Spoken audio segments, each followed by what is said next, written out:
નમઃ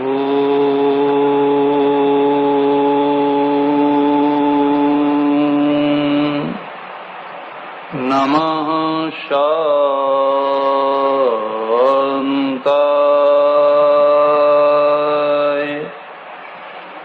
તેજસે.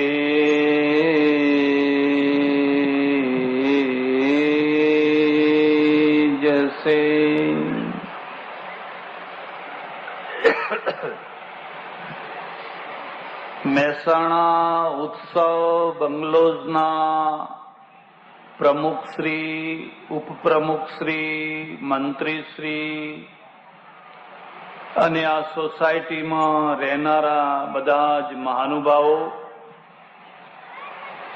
આદરણીય મહારાજશ્રી,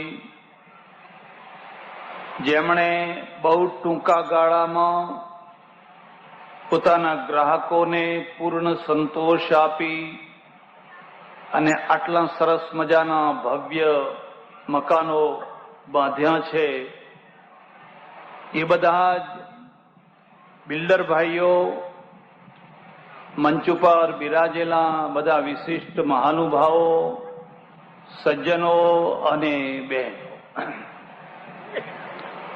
કોઈ મંદિરમાં કોઈ મૂર્તિની પ્રતિષ્ઠા થવાની હોય તો મૂર્તિની પ્રતિષ્ઠા કરતા પહેલા વિધિ કરાવનાર આચાર્ય એના 3-4 જુદા જુદા અધિવાસ કરાવતા હોય છે. તમને રસ હોય તો તમે કોઈ વાર ધ્યાનથી એ તરફ જોજો. એમાં એક અધિવાસનું નામ છે જલાધિવાસ, ધાન્યાધિવાસ, ઘૃતાધિવાસ. આ વાસ પૂરા કર્યા પછી એ પ્રતિમાને એની નિશ્ચિત જગ્યા ઉપર પધરાવવામાં આવતી હોય છે. એક મૂર્તિને, એક પથ્થરને પૂજાને યોગ્ય બનાવતા પહેલા આટલા અધિવાસોમાંથી ગુજરવું પડતું હોય છે.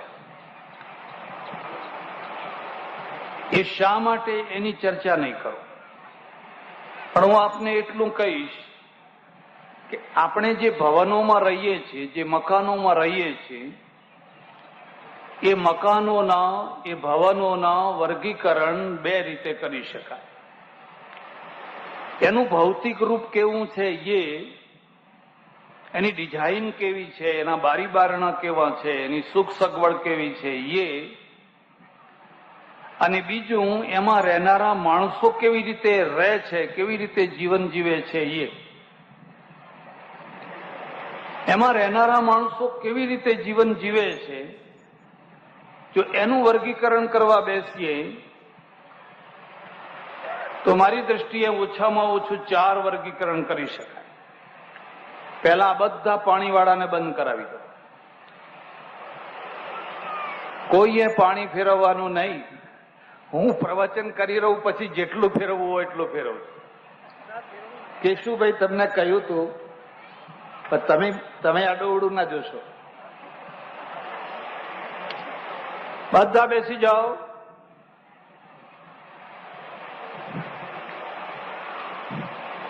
અંદર રહેનારા જે માણસો છે એ બહુ મહત્વનું છે. એ કેવી રીતે રહે છે અને એનું જો વર્ગીકરણ તમે કરો તો એના 4 વર્ગીકરણ કરી શકાય. કેટલાક ઘરો તમે જોજો, એને આપણે શવાધિવાસ કહી શકીએ છીએ, મરદાઓનો નિવાસ. ત્યાં માણસો નથી રહેતા, મરદા રહે છે. પછી એ મોટો બંગલો હોય કે નાનું ઘર હોય કે ગમે તે હોય, એના આંગણે, એના ઉંબરે પગ મૂકો, કોઈના ચહેરા ઉપર હાસ્ય ના દેખાય, ઉર્મી ના દેખાય, ઓજ ના દેખાય. એવું જ લાગે કે જાણે આ બધા જીવી રહ્યા છે, માત્ર જીવી રહ્યા છે. મેં એવા ઘણા ઘર જોયા છે, સવારથી સાંજ સુધી કોઈ હસતું નથી. એક હોય એટલે બીજું બહાર નીકળી જાય, બીજું હોય એટલે પેલું બહાર નીકળી જાય. એક બીજી વાત યાદ રાખજો, જેમ જેમ તમને ખાનદાનીનું મોટું લેબલ લાગતું જાય એમ એમ તમારા ઉપર મોટા વાલ લાગતા જાય. મોટા વાલનો અર્થ એવો છે કે તમારા અંદર ગમે એટલી સ્ટીમ ભરાઈ હોય પણ એ બહાર ના નીકળી શકે. પ્રેશર કુકરમાં જે સેફટી વાલ છે ને એ અમુક હદ સુધી સ્ટીમને સહન કરે. એની લિમિટ વધી જાય તો એ સેફટી વાલ તૂટી જાય એટલે સ્ટીમ બહાર નીકળી જાય. પણ જેમ જેમ તમારું ખાનદાનીનું લેવલ મોટું થતું જાય એમ એમ તમારો સેફટી વાલ એટલો મોટો ને એટલો મજબૂત થતો જાય કે અંદર સ્ટીમ ભરાય ભરાય ભરાય ભરાય બહાર ના નીકળી શકે. જે લોકોને બહુ મોટી ખાનદાનીનું લેબલ નથી હોતું એમની સ્ટીમ રોજે રોજની બહાર નીકળી જતી હોય છે, હળવા ફૂલ જેવા. સાંજ પડે 4 ગાળો આમ બોલે, 4 ગાળો આમ બોલે, 2 ગાળો આમ બોલે, 2 ગાળો આમ બોલે, થોડી મારઝોડ કરે, રોક અકડ કરે, હળવા ફૂલ જેવા થઈને સૂઈ જાય. કોઈ દિવસ એમને એટેક વેટેક ના આવે. હાર્ટ વાળાને પૂછી જોજો કે તમારે ત્યાં કોણ આવે છે, કોઈ દિવસ એમને એટેક ના આવે. આ મહેસાણાની બાજુમાં જ એક ગામ, મહેસાણાથી જરા ઉતરતું શહેર, અને મારે થોડા દિવસ ત્યાં 15 દિવસ રહેવાનું થયેલું. ગામની બહાર હનુમાન ને હનુમાનની જગ્યા ઝઘડામાં, એટલે મને એમાં ઉતારો આપ્યો. ઉતર્યા પછી ખબર પડી કે આ તો ઝઘડાવાળી જગ્યા છે. ઘણી વાર લોકો, સંસારી લોકો સમજે કે મહારાજને આનો ઉપયોગ કરવા દો એમ. સારું ચાલો ભાઈ, હું તો રહ્યો ત્યાં સુધી તો ઠીક હતું, પણ આખા હનુમાનની મોટી જગ્યામાં એક રૂમ ને એક રૂમમાં હું એકલો. રાત્રે પ્રવચન કરીને આવું, સાંજે કોઈ નહીં. મારી બાજુમાં જ છે ને એ બધા સરાણીયા પડેલા, ટોપલા ગૂંથે ને બધું કરે, થોડેક દૂર જ બધા ઉતરેલા પડેલા. સાંજ પડે ને બધા આવે અને આવતાની સાથે ઝઘડા શરૂ કરે. લાંબા હાથ કરી કરીને, લાંબા હાથ કરી કરીને એવું લડે, અસભ્ય ભાષા બોલે, ગાળો બોલે, સ્ત્રીઓ પણ ગાળો બોલે. હું તો ત્રાસી ગયો. મેં કહ્યું આ લોકોએ મને હનુમાનજીની જોડે રાખ્યો તો ઠીક છે, વાંધો નહીં. લક્ષ્મીનારાયણના મંદિરમાં રાખ્યો હોત તો કોઈ બાળ ભોગ, કોઈ રાજભોગ, કોઈ કઈ ને કઈ ભોગે. હવે હનુમાનજીને કોઈ ભોગે ના હોય. મહાદેવજી ને હનુમાનજી બે બિચારા ભોગ વિના ના આવે. એ સિંદૂર ચોપડે ને આપણે સિંદૂર ચોપડવાનું બેઠા બેઠા. કઈ કૃષ્ણ કનૈયાલાલ કે કોઈ પુષ્ટિ માર્ગના મંદિરમાં હોય તો સવારથી સાંજ સુધી બધા પાનના બીડા આવે ને ભોગ આવે ને ફલાણું આવે ને. હવે આ તો હનુમાનજી, એ તો ઠીક જાણે. આ બધા ગાળો બોલે છે, ભૂંડી ભૂંડી ગાળો બોલે, લડે ઝઘડે. 3-4 દિવસમાં મને થઈ ગયું કે આમાંથી એકાદની હત્યા થઈ જશે, એકાદનું ખૂન થઈ જશે. એમના 2 આગેવાનો હતા, એમને બોલાવ્યા એક દિવસ. મેં કહ્યું લે તમે લડો છો, રોજ લડો છો, એકે દિવસ ખાલી નથી જતો, એના કરતા તમે તમારો મોહલ્લો, તમારો વાસ જુદો લઈ જાઓ, તમારો વાસ જુદો લઈ જાઓ, ભેગા ના રહો તમે. મને કે મહારાજ એવું કેમ શીખવાડો છો? લડીએ ઝઘડીએ પણ જુદા ના થઈએ. એ તો લડીએ એમ કે. અને મારી કાનની બૂટ પકડી ગઈ. ઓહો, આ લોકો પાસેથી સૂત્ર શીખવા જેવું છે કે લડીએ ઝઘડીએ પણ જુદા થઈએ. આમનો વાલ એટલો ઢીલો છે કે જરાક અમથી સ્ટીમ ભરાઈ હોય, એનો ટોપલો પેલા બીજાએ કોઈ ખરીદી લીધો, એનું ગ્રાહક પેલા લઈ લીધો, હાજે બદલો લઈ લેવાનો, સાંજે પછી ઘસઘસાટ ઊંઘવાનું. મોટા બંગલાઓમાં એટલી સ્ટીમ ભેગી થઈ હોય, એટલી સ્ટીમ ભેગી થઈ હોય, આખા દિવસની નહીં, આખા મહિનાની નહીં, આખા વર્ષની ભેગી થઈ હોય, આખી જિંદગીની ભેગી થઈ હોય ને એને જરાકે લીક ન થતી હોય. હવે અહીં મળદા જ રહેતા હોય, કોઈ જીવતા માણસો રહેતા હોય, એના ઘરમાં ફ્રીજ છે, ખાવાનું છે, પીવાનું છે, બધું છે, માત્ર એક જ ચીજ નથી, અને એ શું છે? હૃદયની દિલેરી નથી.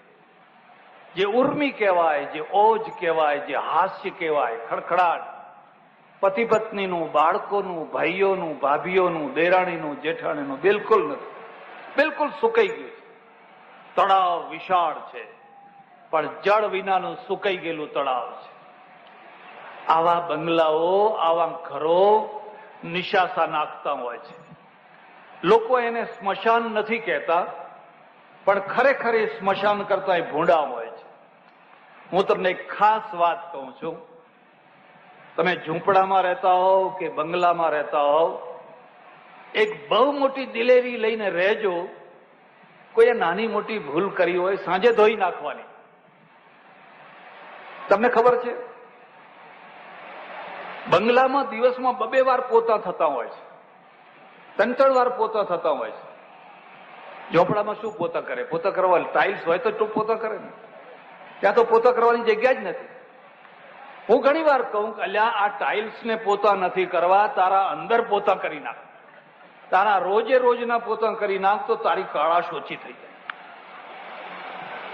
એક શવાધિવાસ છે, શવાધિવાસ, જ્યાં મળદા રહે છે. એક જગ્યાએ જવાનું થયેલું. યોગાનું યોગ, બે પતિ પત્ની બે જૈન, પર્યુષણના દિવસો ચાલે, મારા ઉપર પ્રેમ રાખે, પુસ્તકો વાંચે, બંને અઠ્ઠઈ કરેલી, બંનેનો ભાવ પ્રેમ બધું બરાબર. હું ઉઠવાની તૈયારી કરતો તો ત્યાં એક માણસે આવીને કહ્યું, મહારાજ તમે આવ્યા તો છો, પણ આ બેયને છેલ્લા 6 મહિનાથી અબોલા છે. એક જ ઘરમાં રહે છે, પણ 6 મહિનાથી બોલતા. ઓહો! પછી મેં બેયને બોલાવ્યા. મેં કહું, આવો એક પ્રતિજ્ઞા કરો. તમે અઠ્ઠઈ કરી છે ને, કે પ્રતિજ્ઞા કરો. મેં કહ્યું, શું મહારાજ? એક બીજી વાત પણ તમને કહું, વાણીઓ કદી જલ્દી પ્રતિજ્ઞા ના કરે. આ બધા બીજા બધાને કહું ચાલો બીડી છોડી દો, બધા 10 જણા 50 જણા ઉભા થઈને છોડી દે, કાલ ચાલુ કરી દે, પાછી ત્રીજા દાડે ચાલુ કરી દે. પેલો જલ્દી પ્રતિજ્ઞા ના કરે. પણ શાની પ્રતિજ્ઞા છે? મેં કહું, ભાઈ મારે કઈ તમારી પાસેથી લેવાનું નથી. મારે તમારી પાસેથી એક જ પ્રતિજ્ઞા કરાવવાની. તમારા 5 વ્રતો છે, એમાંની પ્રતિજ્ઞા કોઈ નથી કરાવવાની. તો શાની પ્રતિજ્ઞા કરાવવાની છે? મેં કહું, મારે એક જ પ્રતિજ્ઞા કરાવવાની છે કે એકબીજાનું લોહી પીવાનું બંધ કરો. પછી અઠ્ઠઈ ના કરવી હોય તો કઈ વાંધો નહીં, રોજ ખાઓ, ભજીયા ખાઓ, આઈસ્ક્રીમ ખાઓ, દૂધપાક ખાઓ, આ હિંચકા ઉપર બેસીને ઝૂલો, તમારે જેટલો આનંદ કરવો એટલો કરો. આ લોહી પીવાનું બંધ કરો. મને કે તમને કેવી રીતે ખબર પડી? મેં તમારા શરીર ઉપર લોહી હોય તો મને ખબર પડે ને. તમારું શરીર બતાવે, તમારો ચહેરો બતાવે છે કે લોહી ચૂસાઈ ગયું. આ મળદાઓનો વાસ છે. એક જ ઘરમાં મળદા ફરી રહ્યા છે. કોઈના ચહેરા ઉપર પ્રેમ નથી, આવકાર નથી, તેજ નથી, ઉર્મી નથી. ઘૂંટાઈને એટલું બધું ઘૂંટાઈ ગયું છે, એટલું બધું ઘૂંટાઈ ગયું છે કે હવે કડવાશ સિવાય બીજું કાંઈ બાકી નથી. એક બીજી વાત તમને કહું છું,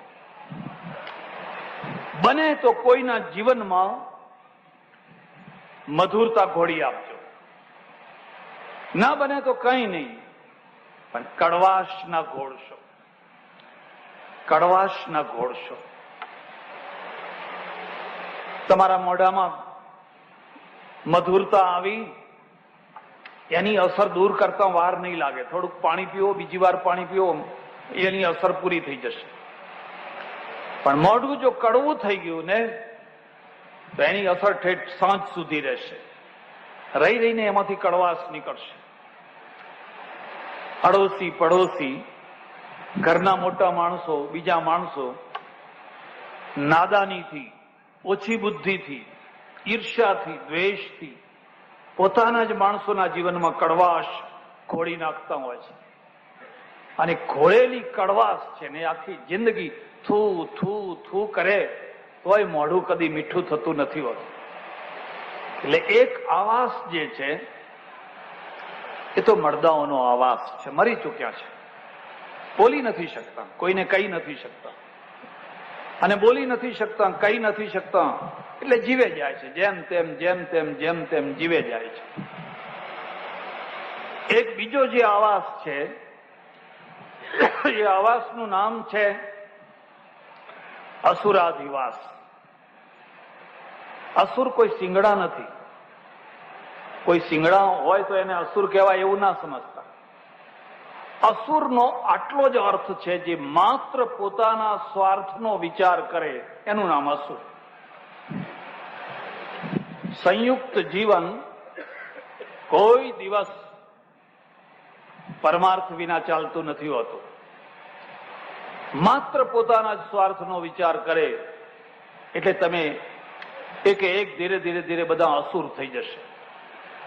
એકે એકના મનમાં એમ છે કે મારું શું, મારું શું, મારું શું. જે દિવસે પત્ની આવી તે દિવસથી જાણે જોર કર્યું કે આ તિજોરીની ચાવી મારા હાથમાં કેમ આવી જાય, અને એને પ્રયત્નો ચાલુ કરી દીધા. એટલે પેલાને ખબર પડી ગઈ કે આ ચાવી ખેંચવા માંગે છે, એટલે ચાવી હંતાડવા માંડ્યો. આ નિયમ છે. પણ એ ચાવી કેમ ખેંચવા માંગે છે? એની માએ એવું શીખવાડ્યું છે, તારા હાથમાં બધું કરી લેજે, જો હોળી ના થઈશ બધું તારા હાથમાં કરી લેજે. જયારે પેલો બહાર જાય છે તો તેલ, ઘી, ચોખા, ઘરની વસ્તુઓ પિયરમાં મોકલાવે છે. ધીરે ધીરે ધીરે આ સ્ત્રી છે કોડીની થતી જાય છે. એની કિંમત કોડીની થતી જાય છે. એના પતિને, એના ઘરવાળાને ખ્યાલ આવી ગયો કે આપણા ઘરનું રક્ષણ નથી કરતી, અને એ કોડીની થઈ ગઈ એટલે ઘરમાં છે ને અસુર અસુર અસુર થઈ ગઈ. મારું શું, મારું શું, મારું શું. મારા ઓળખીતા એક ડોક્ટર છે, બહુ મોટા ડોક્ટર, પતિ પત્ની બે ડોક્ટર. એમના ત્યાં જવાનું થયું. મેં સહેજ પૂછ્યું, કેમ બેન સુખી છો ને? મને કે બહુ સુખી છું, બહુ સુખી છું. સહેજે મેં પૂછ્યું, કેવી રીતે સુખી છો? મને કે બાપુ અમે બધા સર્વોદયવાદી. મારા બાપુ સર્વોદયવાદી. અમારે ત્યાં રવિશંકર મહારાજ આવતા, મહિને, 2 મહિને, 3 મહિને, 4 મહિને રવિશંકર મહારાજ અમારે ત્યાં આવતા. હું જયારે પરણી તો હું રવિશંકર દાદાને પગે લાગવા ગઈ. આ આપણી સંસ્કૃતિ છે. રવિશંકર દાદા છે ને, એક બીજી વાત યાદ રાખજો, પાક્કામાં પાક્કો કોઈ વાણિયો જોઈતો હોય તો તમારે ગાંધીજીને જોવાના, પાક્કા વાણિયા. અને સાચામાં સાચો બ્રાહ્મણ જોતો હોય તો રવિશંકર મહારાજ. બે એના પ્રતીક છે. રવિશંકર મહારાજે કહ્યું, દાદાએ કહ્યું, જો બેટા હું તો બ્રાહ્મણ છું, તું પગે લાગ કે ગમે તે લાગ, હું તને રૂપિયો આપવાનો નથી, હું તો ઉલટો તારી પાસેથી માગવાનો છું. બોલ, હું માગું એ તું આપીશ? કે બાપા હું શું કહું, તમે જે કહો હું તો મારી શક્તિઓ પ્રમાણે આપીશ. તો મને વચન આપ કે તું પરણી છે સુખી કરવા માટે પરણી છે, સુખી થવા માટે નથી પરણી. બસ આટલું મને વચન આપ. અને મેં વચન આપ્યું, સુખી કરવા માટે, સુખી થવા માટે નહીં. ઘેર આવી પહેલો દિવસ ને પેલા દાદાનું વાક્ય મારા મગજમાં ફર્યા કરે, સુખી કરવા માટે, સુખી કરવા, સુખી થવા માટે. આ વાતને યાદ રાખજો. જીવનની એકે એક ક્ષણ સાધના છે.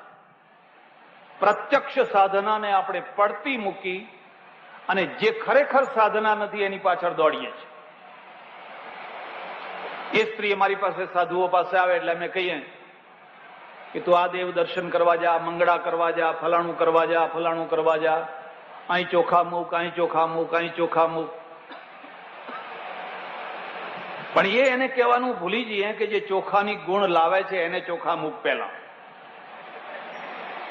ઘણી વાર એવું થતું હોય, પેલી સ્ત્રી સવારથી સાંજ સુધી બધા મંદિરે ચોખા મૂકતી હોય, અને ચોખા લાવી આપનારો ચોખા વિના ઓફિસમાં જતો હોય. એ બિચારો બેઠો બેઠો થાક્યો, હવે શું કરીએ, કરમ. આ સાચી સાધના છે. હું તો બસ મારા પતિને કેવી ગરમ રોટલી, કેવું શાક, કેવું દાળ, શું એને ભાવે છે, શું ગમે છે, મારી સાસુને, મારા નોકરો ચાકરો બધાને એક જ વાત મગજમાં ફર્યા કરે, સુખી કરવા માટે. બસ આનાથી મોટી કઈ સાધના છે? અને જો તમારા મગજમાં એમ આવી જાય કે હું તો સુખી થવા માંગુ છું, તો તમે બીજાને દુખી કરી નાખશો. તો બીજાને દુખી કરી નાખશો. તમારી નજર શાકની તપેલી ઉપર પડશે અને તમને દેખાશે કે આ તો બધાને થાય એટલું નથી, થોડું જ શાક છે, એટલે તરત જ કહેશો કે લાવો, વધારે લાવો, વધારે લાવો. પાછળ વાળાનો વિચાર કરવો, સુખી થવું છે. પણ જો તમે સુખી કરનારા હશો, નજર પડશે, તો તમે કહેશો નહીં હો, મને તો આ શાક ભાવતું નથી, તમે બીજાને આપજો, મને આ ભાવતું નથી. તમે શાકનો ત્યાગ કર્યો, તમારી મહિમા વધી ગઈ, તમારી મહત્તા વધી ગઈ, અને ઘર સુખી થઈ ગયું. ઘર સુખી થઈ ગયું એટલે હવે મને આખા ઘરના લોકો બેન બેન બેન બેન કહીને બોલાવે છે. અને કે મહારાજ શું વાત કરું, 6 મહિના થતા થતા ડોક્ટરે તિજોરીઓની ચાવી મને આપી દીધી. લે આ સંભાળ, હવે 5 રૂપિયા જોઈએ તો મારી પાસે માગે છે. આ બંગલો મારા નામે છે, બેંકમાં ખાતું મારા નામે છે. એ કદી એમના ગજવામાં પૈસા રાખતા નથી. શું કારણ? મને કે બધા આ રવિશંકર દાદાનું આ સૂત્ર મળી ગયું, સુખી કરવા પરણી છે, સુખી થવા માટેની. એટલે સજ્જનો, એક ઘર એવું હોય છે જેમાં બધા સ્વાર્થી લોકો ભેગા થયા હોય છે, માત્ર પોતાનો સ્વાર્થ. અને જ્યાં સ્વાર્થી ભેગા થયા હશે ત્યાં આપોઆપ આસુરી વૃત્તિનો ઉદય થશે. આસુરી વૃત્તિનો ઉદય થાય એટલે સુખ અને શાંતિ બે ગાયબ થઈ જાય. આ એક બીજું ઘર છે. એક ત્રીજું ઘર છે, ત્યાં મનુષ્યાધિવાસ છે, ત્યાં માણસો રહે છે. માણસો એટલે માણસો. આ મુદ્દાને સમજજો.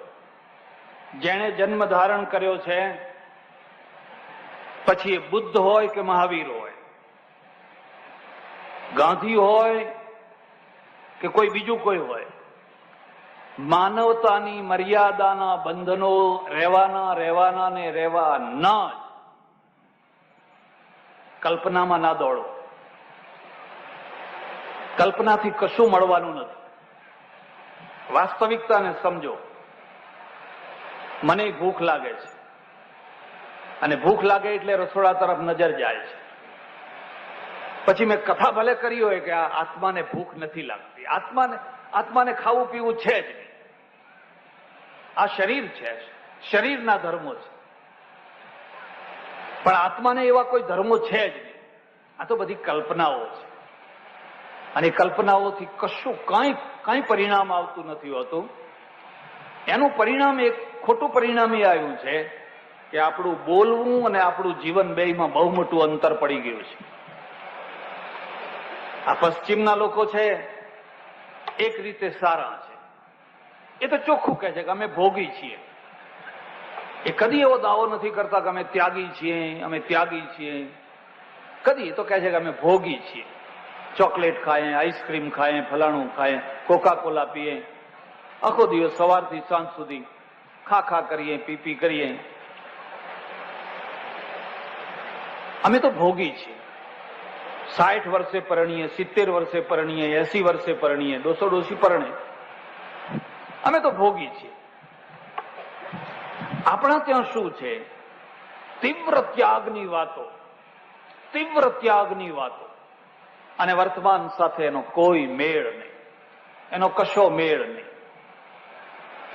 ખોટું ના લગાડશો. ભારતમાં જેટલો ત્યાગ છે, દુનિયાના કોઈ દેશમાં આટલો ત્યાગ નથી. આટલો બધો ત્યાગ છે, પણ ભારતનો ત્યાગ વાંઝ્યો છે. એમાંથી કશું ઉત્પન્ન નથી થતું. વાંઝ્યો ત્યાગ છે. માત્ર વાંઝ્યો નથી, ભારતનો ત્યાગ ભોગીઓના ખભા ઉપર જીવી રહ્યો છે. જે સંસારીઓને ભોગી છો, સંસારી છો, માયામાં પડેલા છો, આવા છો, તેવા છો, ફલાણા છો, અને પેલા બધા શાંતિથી હા મહારાજ, હા મહારાજ, હા મહારાજ કઈને કથા સાંભળે છે. ત્યાગનો બધો ભાર તો પેલા ઉપાડે છે. મારો રોટલો તો પેલા ભોગીઓના ત્યાં છે. હું મારો રોટલો પેદા નથી કરતો, મારી જરૂરિયાતો હું પેદા નથી કરતો. મારી જરૂરિયાતો માટે કહેવું પડે મને 2 પોસ્ટકાર્ડ લાવી આપજો, આ જબ્બો ફાટ્યો છે હવે જબ્બો લાવી આપજો, ભાડું નથી ભાડાના પૈસા આપજો. ત્યાગ વાંચ્યો હોય અને ત્યાગ પરાવલંબી હોય તો એવા ત્યાગથી કોઈ પરિણામ ના આવી શકે. હું જે ઋષિઓનો આગ્રહ રાખું છું એ અર્થમાં રાખું છું કે ઋષિ સ્વાવલંબી છે, પોતાના પગ ઉપર ઉભેલા છે. એ કોઈની ભિક્ષા નથી કરતા, કોઈના આગળ લાંબો હાથ નથી કરતા. હું તો તમને એટલું કહું છું કે તમારા બાળકને આ ખાસ સંસ્કાર નાખો, બેટા કદી કોઈનું મફત ના લઈશ, મફત લેવાની ઈચ્છા ના કરીશ. તમે ધૂળ વેચવા ઉભા થઈ જાવ લોકો પડા પડી કરશે, આપો આપો આપો આપો. આ મોટામાં મોટા સંસ્કાર છે. એટલે એક મનુષ્ય છે, મનુષ્ય રહે છે. ગાંધીજીને ક્રોધ આવે કે ના આવે? આવે. જે નજીકમાં રહ્યા હોય એમને પૂછી જોજો. મને આવે. મને એક માણસે કહ્યું મને બહુ ક્રોધ આવે. મેં કહ્યું મને આવે છે. તમને આવડે છે? હા. મેં કહ્યું મને આવે છે. ખાલી મર્દાને જ ના આવે. એ મર્દા હોય એને જ ના આવે. માણસ છે એ માણસ છે. તમે જે પ્રકારનું તમે ધારી લીધું છે એ તો કલ્પનાથી પ્રચુર માણસ માની લીધો છે, અને એટલે તમને આઘાત લાગે છે, એટલે તમને એનો ધક્કો લાગે છે. એક માણસોનું ઘર છે જ્યાં નરાધિવાસ છે. એમાં નાની મોટી ભૂલો થાય, સ્ખલનો થાય. તમે ગમે એટલા સારા માણસો હશો પણ સંયુક્ત જીવન હશે, અડોશી પડોશી હશે, થોડી ગેરસમજ થવાની, થોડી ભૂલો થવાની જ, પણ એને સુધારી લે છે. એને સુધારી લે છે. 2 દિવસથી તમારો ચહેરો બદલાયેલો છે. તમે બોલતા નથી પણ તમારા અંદર કંઈક ઘૂંટાય છે. બોલો શું છે? પરદેશમાં જે ટેબલ ઉપર બેસીને સાથે જમવાનો જે રિવાજ રાખ્યો છે અને આપણે ત્યાં જે પંગતમાં સાથે બેસીને જમવાનો જે રિવાજ રાખ્યો છે એ ખાલી જમવા માટે જ નથી. તમને ખબર હોય કે ન હોય, ગોંડલના મહારાજા ભગવતસિંહજી ગુજરાતના જે 1, 2, 3 રાજાઓ ગણી શકાય એમાંનો સૌથી સારામાં સારો રાજા ભગવતસિંહજી. અને ભગવતસિંહજીના ત્યાં નિયમ કે રસોડે આખો પરિવાર એક જ ટેબલ ઉપર બપોરના 1:30 વાગે સાથે બેસીને જમે. કોઈને પહેલા નહીં જમાડવાનું. કોઈ રાજકુમાર હોય કે રાજકુમારી હોય કે રાણી હોય, એક જ ટેબલ ઉપર બેસીને જમવાનું. હું તમને ભલામણ કરું છું, શક્ય હોય તો તમે આવો રિવાજ તમારા ઘરમાં રાખજો. તમે એકલા જમી લીધા, પેલા એકલા જમી લીધો, પેલા એકલા, એ તો ખાઈ લીધું. હાય હાય હાય હાય હાય. સાથે બેસીને જમવા પાછળનો હેતુ શું છે ખબર છે? તમે અંદરથી વાતો કરો, તમારું અંદરનું નીકળે બહાર, તમારા અંદરના પ્રશ્નો બહાર નીકળે. મારા ઓળખીતા એક જૈન સજ્જન છે, મસ્ત માણસ છે, સંપ્રદાય મુક્ત છે જૈન, પણ જૈનનું જે રૂઢિવાદી કહેવાય ને એ બિલકુલ નહીં, બિલકુલ નહીં. અને એટલો મસ્ત મૌલા છે, કલાકો સુધી તમે એની વાતો સાંભળ્યા કરો, તમને આમ સાંભળવાની મજા આવે. મને કહે સ્વામીજી, મેં શું કહો? મારી દીકરી કોલેજમાં ગઈ તે દિવસથી જ મેં એને કહી દીધું, જો બેટા તું કોઈના પ્રેમમાં પડે તો 5% કે વધારેમાં વધારે 10% આગળ વધે તો મને વાત કરી દેજે. જો તને આગળ વધવા જેવું હશે તો હું હરી ઝંડી આપી દઈશ કે વધો આગળ, પણ તું 90% સુધી જો સંતાડીને રાખીશ અને 90% આગળ વધ્યા પછી જો ખબર પડશે તો એ ખાડામાં પડવાની આવીશ તો હું તને વાળી નહીં શકું ને તું પોતે વળી નહીં શકે. માટે 5-10% આગળ વધી જવાયું હોય ત્યારે જ મને વાત કરી દે. કેટલી મોટી નિખાલસતા છે. તમે એવી ઈચ્છા રાખો કોલેજમાં જાઓ, કોઈના સામે ડોળા કાઢીને જોઈશ નહીં, હો નીચું જોઈને ચાલવાનું. અરે શું નીચું જોઈને ચાલવાનું? તમે જોઈને નથી ચાલો? તમે આટલી ઉંમરે નીચું નથી જોઈ શકતા, 18-20 વર્ષના કેવી રીતે નીચું જોઈને ચાલવાના? તમે કલ્પનામાં દોડી રહ્યા છો. પણ કદાચ ઉંમર છે, આ ઉંમરે કદાચ કંઈ થઈ ગયું તને, કશો વાંધો નહીં, પણ તારા હિતમાં મારા અનુભવનો ઉપયોગ કરીશ. એટલે કે અમે તો જયારે જમવા બેસીએ ને ત્યારે બધું બોલીએ, પૂછીએ કેમ 1-2%, 2%, 4% કંઈ થયું કે ના પપ્પા હો એવું કશું જ નથી. આ સેફટી છે, આ સુરક્ષા છે. પિતાનો ચહેરો એવો કડક છે, એવો કડક છે, એટલો કડક છે કે કોઈ ઉફ નથી કરી શકતું. એમની હાજરીમાં કોઈ પાણી નથી પી શકતું. એટલે છોકરા ઈચ્છે છે કે પપ્પા ક્યારે બહાર જાય. એ તો એ ઘરમાં જાણે દુશ્મન આયા હોય એવું દેખાય છે. એનું કઠોર વ્યક્તિત્વ, એની કઠોરતા આ છોકરા માટે ત્રાસરૂપ છે. એટલે જેમ બને એમ જલ્દી બહાર જાય, પછી જેને જેમ ફાવે એમ કરે. એને ખબર નથી કે એના ઘરના મોટા મોટા પિલ્લરો અંદરથી ઉધઈ ખાઈ જશે અને એક દિવસ એ બધું કડર કરી નીચે ભૂસ થઈને નીચે પડશે. હા, ઉપરનો કલર ઠેઠ સુધી સાબુત રહેશે. કારણ કે તમે જે આત્મીયતા કેળવવી જોઈએ પરિવાર સાથે, કુટુંબ સાથે નથી કેળવી શક્યા. એટલે એક નરાધિવાસ છે જ્યાં માણસો રહે છે. આ ચાલીને જ સમજજો કે તમારાથી, મારાથી, બીજાથી, ત્રીજાથી નાની મોટી ભૂલો થવાની જ. અને ભૂલોને સહન કરવાની શક્તિ હોય તો જ તમે સંયુક્ત કુટુંબમાં જીવી શકો. અને જેનું સંયુક્ત કુટુંબ સફળ હોય, હું તમને આંખ મીચીને કહી શકું કે એમાં 1-2 માણસો એવા હશે કે જે બહુ મોટું વિશાળ દરિયા જેટલું દિલ રાખી અને બધું સહન કરતા હશે. એના કારણે એનું સંયુક્ત કુટુંબ ચાલી રહ્યું છે. જો બધા આટલા છીછરા ખાબોચિયા વાળા ભેગા થયા હોય, એ તો લડી ઝઘડીને ચોથા દાડે માથા ફોડીને જુદા થાય, ઝઘડા કરીને જુદા થાય. એટલે એક નરાધિવાસ છે. ચોથો જે વાસ છે દેવાધિવાસ છે. દેવનો અર્થ થાય છે દિવ્યતા. દિવ્યતાનો અર્થ થાય છે તમારા ગુણોની દિવ્યતા, તમારા ઐશ્વર્યની દિવ્યતા. આ હું બીજી વાત તમને કહું છું.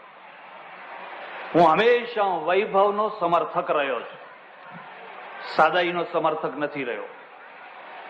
તમારો સરસ બંગલો હોય, સરસ ફર્નિચર હોય, એમાં ટીવી હોય, પડદા હોય, તમારી ગાડી હોય, બેંક બેલેન્સ હોય, આવું હોવું જ જોઈએ. હું એવું નથી કહેતો કે તમે બધા સુદામાં થઈ જાઓ, બસ વગાડો મંજીરા, બીજી વાત નહીં, ખડતાલ વગાડો સવાર આખી રાત.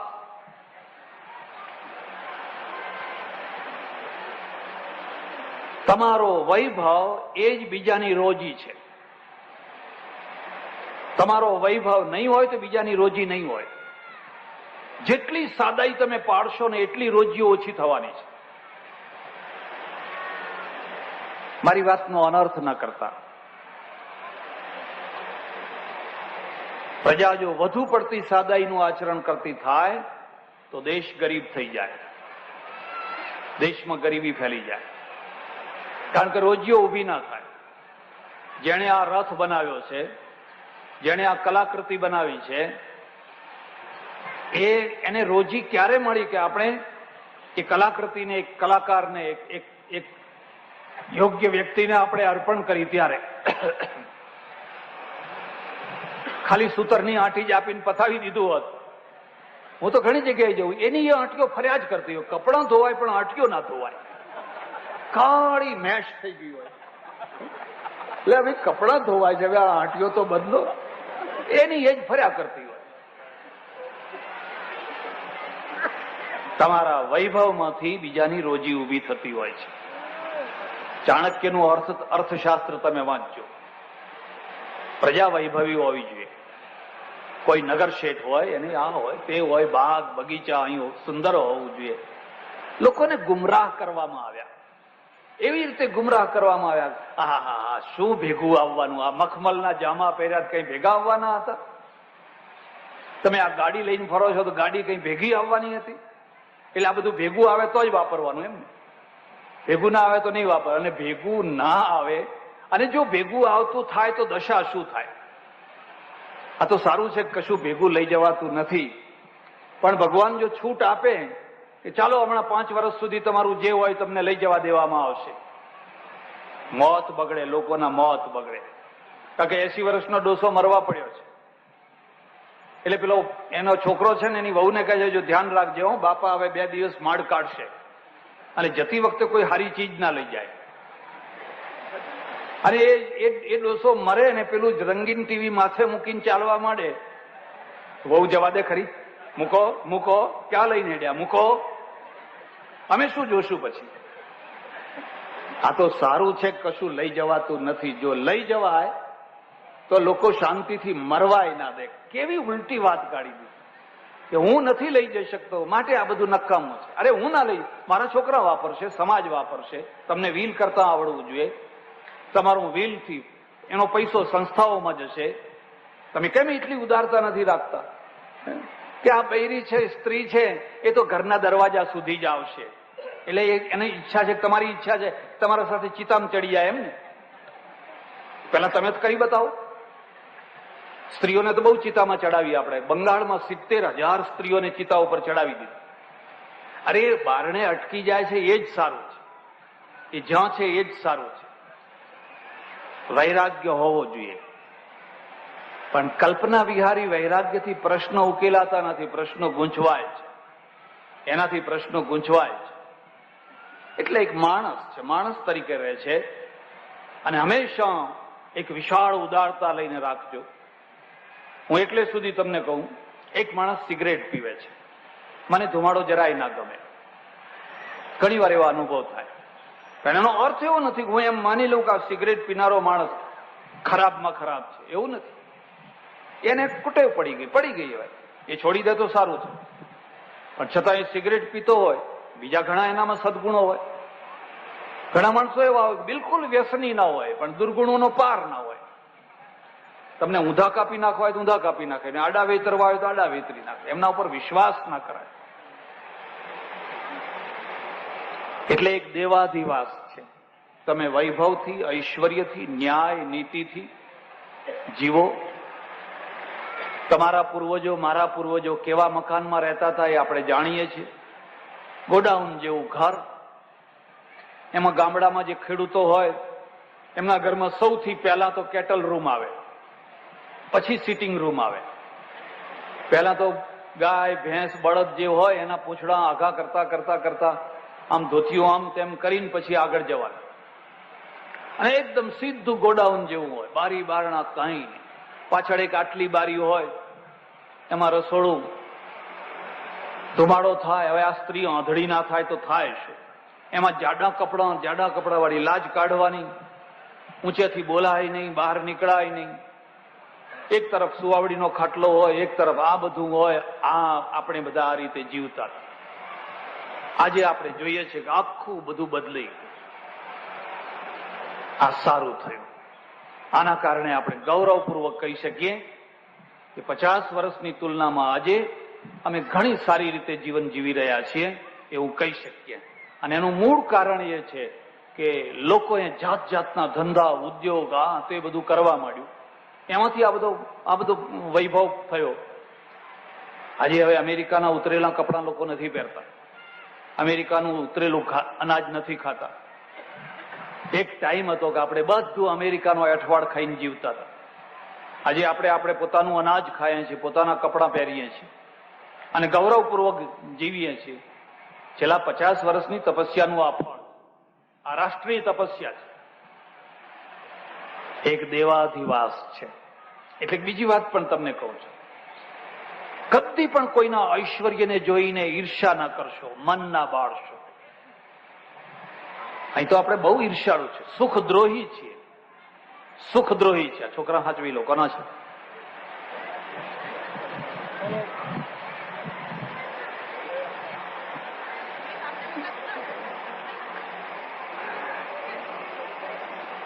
લઈ જા, જેનું હોય ને પાસે લઈ જા. તમે કોઈનું સુખ જુઓ, રાજી થાઓ. આજે પણ લોકો આમ હાથ ઘસતા હોય છે. મને એક સજ્જને કહ્યું, હું સુરત ગયેલો, એક ભાઈના ત્યાં ઉતરેલો, મને એ માણસે પત્ર લખ્યો, એક માણસે મને કે તમે જે બંગલામાં ઉતર્યા હતા બધા સોસાયટીમાં, એ બધા 2 નંબરના પૈસેથી બંધાયેલા બંગલા છે. મેં એને લખ્યું કે કદાચ શક્ય છે. 2 નંબરની અસર એટલી મોટી છે અહીંયા અને આખી દુનિયા ઉપર કે છાતી કાઢીને કોઈ એમ ના કહી શકે કે મારો વ્યવહાર 100% 1 નંબરમાં જ ચાલે છે. અમારું ધાર્મિક ક્ષેત્ર તો આખું 2 નંબર ઉપર જ ચાલે છે. આખું 2 નંબર ઉપર જ ચાલે. મોટા મોટા સમૈયા કરવા હોય, મોટા મોટા કુંભ મેળા કરવા હોય, મોટું મોટું આયોજન કરવાનું હોય એટલે પેલા કે ધર્મનો ધર્મ ને નામનું નામ ને કામનું કામ થયા કરે. કોઈ એવો દાવો ન કરી શકે, કારણ કે ટેક્સેશન પદ્ધતિ એટલી મોટી છે કે ધીરે ધીરે હવે સુધારા ઉપર જઈ રહ્યું છે. ધીરે ધીરે લોકોને ભાન થઈ રહ્યું છે કે ભાઈ આ બરાબર નથી, કઈ ઘણો ફેર પડ્યો છે. મેં એને કહ્યું કે માનો કે એ બધા 2 નંબરના હશે, માની લીધા, પણ તું 1 નંબરના કારણે આ ઝોંપડામાં રહી ગયો.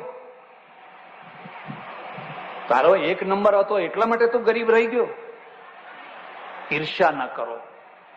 સુખી ના થયા હોય તો કઈ નહીં, પણ કોઈને સુખી જોઈ અને રાજી થાઓ. ભગવાન તમારું સુખ અખંડ રાખે. રાજી થાઓ.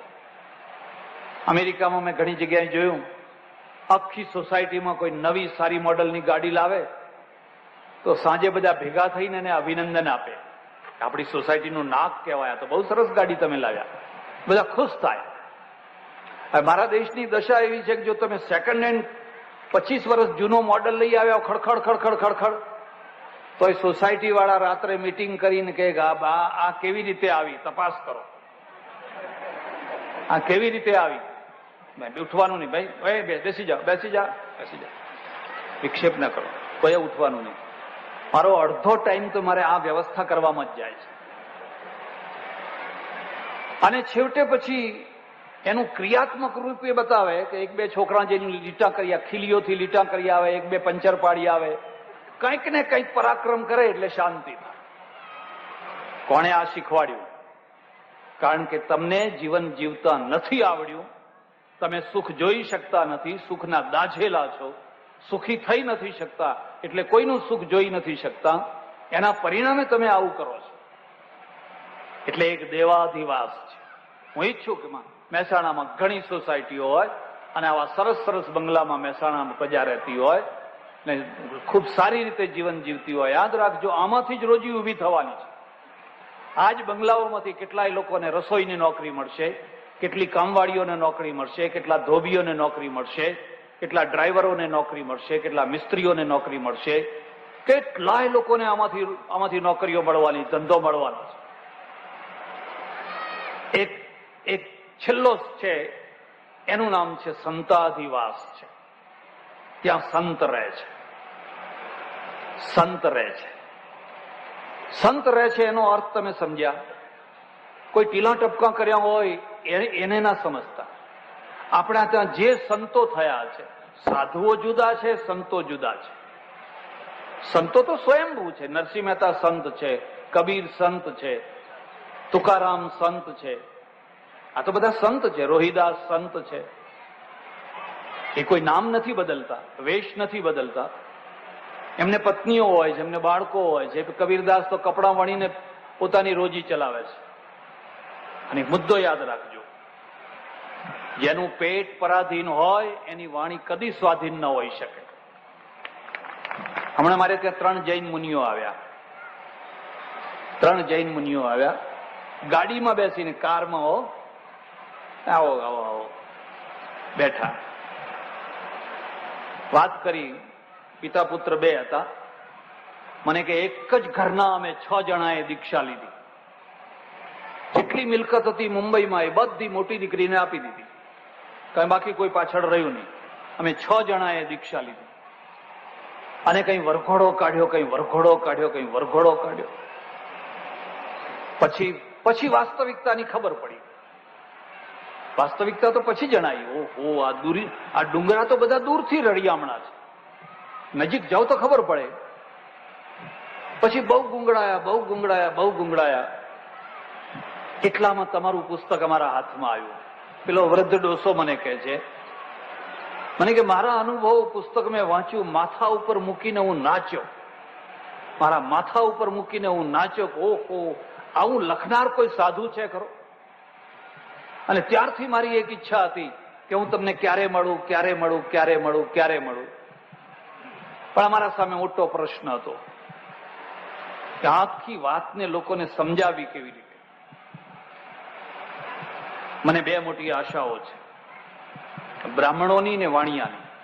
વાણિયા ડાઈ કોમ છે, શાણી કોમ છે, ધાર્મિક ક્ષેત્રમાં બિલકુલ ગાંડી, વેપારમાં ડાઈ, પણ મંદિરમાં જાય એટલે બિલકુલ ગાંડી, એમ બિલકુલ ગાંડી.